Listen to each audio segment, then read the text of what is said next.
Good evening, ladies and gentlemen. This is International Master Binny Chang. I'm doing a 3-minute commentary with Shredded against Norival, who is Nihua. He's a very strong Chinese GM. I think he's almost 2700, and they've been playing a few games with each other already.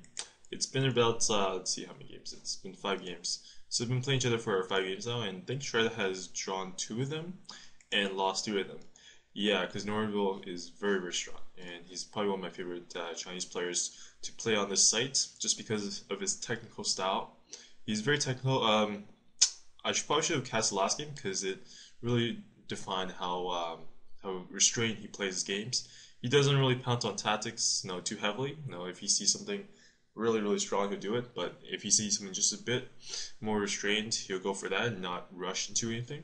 So the opening we have here is a Grunfeld. I've actually recently been studying this. I'm not sure about this line though, but I think Amon is playing a line that he's probably just trying out. I'm not too sure how good this is, but he does have pawn d6, and it seems like white can play e5 to make it stronger.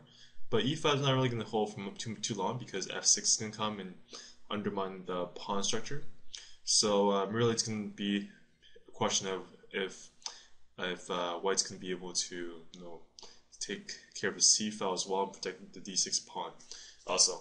So the reason that I cast this on Nihua's side instead of Amon's side is because I usually want to cast it on, I guess, the side of my friends, but here it's kind of a special occasion. And I want to see what Black does in his perspective, and seeing what I would do next time. So right now, the material balance is very equal. I think Amon has maybe a slight advantage here, just because of the fact that he does have his pawn d6. It is very annoying, but in the long run, Black's probably going to clean this up as long as he can survive some kind of attack. So that's what h4 did. H4 was he's trying to play h5, and Black just stopped that, but play h5 himself. So now he plays e5. So his whole idea of e5 is he wants to be able to get, there you go, knight g5. Yeah, that's the move I was thinking of. So he wants to stop f6 by playing knight takes e6 at any time. And he's actually willing to sack a pawn because, actually he decided to sack a pawn because if he takes on g2, rook g1, bishop d5, bishop takes to h5. He can't take back because knight takes e6, and white has a crushing attack. So I think that white's doing very well here. I'm not sure if this is the first game that he's really doing really well here, but it is a very strong position for white. Seems like the next move that Black is trying to go for is f6. That's where white played bishop d5. So if I was white, I'm not sure about f4. I thought bishop f3 might be stronger, because you want to prevent that. Because the point is, let's say you play bishop f3, he plays f6, you take on e6, takes on g5, take on e6, you get these 2 pawns still. So because the whole point is you want to stop him from playing f6 for as long as you can. I'm not too sure about f4, because now it seems like this pawn d6 is just going to be dropping, and I do believe that white did have a stronger position before that. So I'm not too sure. So yeah, right now he's trying to play knight takes knight e4 in the case of queen takes d6, relying on the fact that there is a pin here, and you can't really take the knight because the queen's hanging. So this pawn is still protected for the time being, but after, let's say, rook c6, I believe that white's going to have to play rook d1 to stop that. He does knight e4 anyway. Okay, so this queen is d6, so now knight e4, and probably queen takes f4. So I believe that Black's just going to sack the exchange for 2 pawns, and he does have enough compensation, I think. Yeah, to trade queens off, because now his bishop is very strong, and even though he is down the exchange, he has 2 pawns, as I said, and his dark squares are perfectly fine. I think that doesn't really have any weaknesses, but it'll be up to Amon to prove that he can outplay Nihua in this complicated endgame. I would say in a normal game, Black should be able to hold, just because of how strong his pawns are not that strong. Just that his pieces have a lot of places to go. For example, his knight can go to d4. Have a nice outpost here. You can go to e4 even, g4, lots of places. And white's g3 and e4 pawns have to watch out because they're kind of weak. If Black can get his knight to, let's say, f5, he can probably create some kind of a fortress, because white can't really get in, unless, of course, he decides to sack something, or he decides to trade out bishops. That's going to be kind of tough because I'm not sure if white should really trade out bishops. Just because if he does, these pawns might just drop really fast. So I think what black is trying to do now is he's going to go knight d6, knight f5. There we go. And yeah, so he's thinking he's just going to take it, which I'm not too sure about this. Because now it looks like he is a complete fortress. Well, not complete fortress, but this bishop is humongous. It's worth a lot of pieces here. This guy's worth a lot. And with these two pawns, black has more than enough compensation. So, I mean, not too sure about this idea. I think he should trade out the bishops for the bishops, not for the knight. Because now his king going f6, rook g8, rook g4, and I'm not too sure what's going on now. I mean, he can play rook g4 now if he wants. We can play e5. No, fair.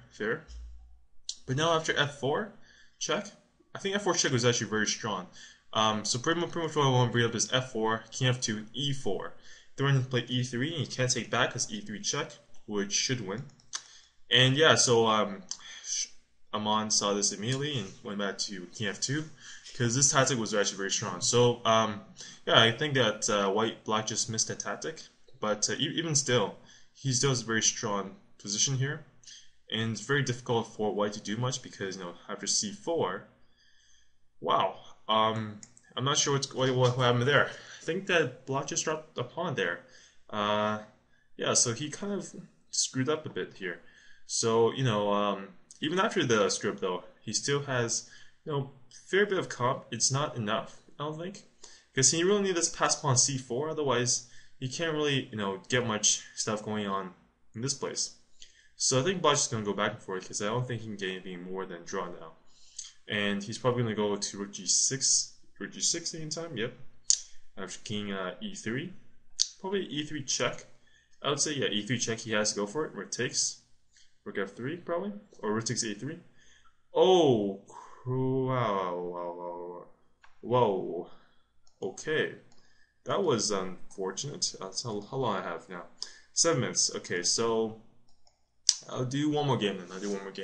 After this game, I'm just gonna close up just because I'm going a lot of time now. So this is the second game, and Amon lost that one. Unfortunately, that was a very tough loss there. This is a b6 opening. This is, I think, one of his trademark lines, and pretty much what this line, I'm not sure what the name of it is called, but yeah, it's kind of tricky, I guess, because you really have to watch it for lines, especially here, because now he so he takes this guy with bishop a4. I'm not sure what's going on here. I think bishop a4. I'm not actually too sure what the line here is supposed to be. It takes knight takes b5 or bishop f4. So I think that white. Okay, so its material is equal, but they have opposite bishops. And I think this bishop is fairly strong if he can, if something about this can be done. But otherwise, I think that maybe white has a small advantage here. I'm not completely sure what the evaluation of this position is. And we're only 10 moves deep. I can't really tell because this isn't the type of line that you would see happen too often, with both sides trading off their queenside bishops. So black really has this pawn to look forward to, and white has the dark squares to look forward to. Because if, let's say, black plays b5, this place on c5 is going to be very weak, and it's going to be very, very hard for black to really do anything. Oh, he plays b5. Yeah, I'm not too sure about this. I think he wants to play knight c6, and he wants to stop him from playing b5. So this pawn on b4 is weak, but he can't really play the c6 right now because he's going to drop e4. But I mean, he might just have to just stack this pawn for this pawn, or he can play queen d6. I think you can still play queen d2 here. Yeah, so now if he takes on b4, knight takes e4, queen takes d2, knight takes f6 check first, bishop 6 d2. I think white would be slightly better there. So he can't really take there, and he has to, yeah, he can't take there. So now I think what black's plan is knight d7, knight b6, knight c4. If white plays b3, he's going to create a weakness on c3 and a c file, so that's going to be kind of annoying. And this is an interesting tactic here. So d5. So the point is, if he takes on d5, knight takes e4, and there's a pin on the queen. And he kind of has to take there though, because if he doesn't, then white's just going to take on e4 or take on e6.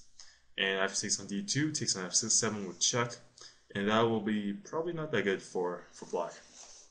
So Meanwhile, I'm not okay. So meanwhile, we're gonna just wait to see what Shred plays, because we can just hold on and see, because I'm not sure what his options are really. It's tough choice right now. I think bishop takes d5 is probably the best idea, or he can do that. That's cool too. Because I said bishop takes d5 is because after knight takes e4, knight takes e4, knight takes e4, queen c6. Then he saws his diagonal, and I think that's fairly strong. I think that might have been very strong actually. Not sure, but so meanwhile we have this position on. So now after knight takes e4, which I'm assuming he's in play because I don't really see any other option he has here. Maybe this knight takes e4, I would say, just because you want to make sure that this queen doesn't take up b4. After something like that, I would say that white's probably doing okay here. I'm still not sure about the evaluation. I think that if black's not able to get counterplay here, it's probably a bit worse, just because his pawn on a6 is kind of backwards, and he has the asset d pawn, and it just this bishop's not as active as it could be. So I'm just waiting to see what Norival's gonna do here. I'm not too sure what's going on. See if I'm just gonna check his ping. Alright, he's fine. Check his ping. He is fine too. Let's check my ping. My ping is not that good. Look at this. 1561 standard deviation. This is what happens when you have Rogers internet. Rogers internet. So damn awful.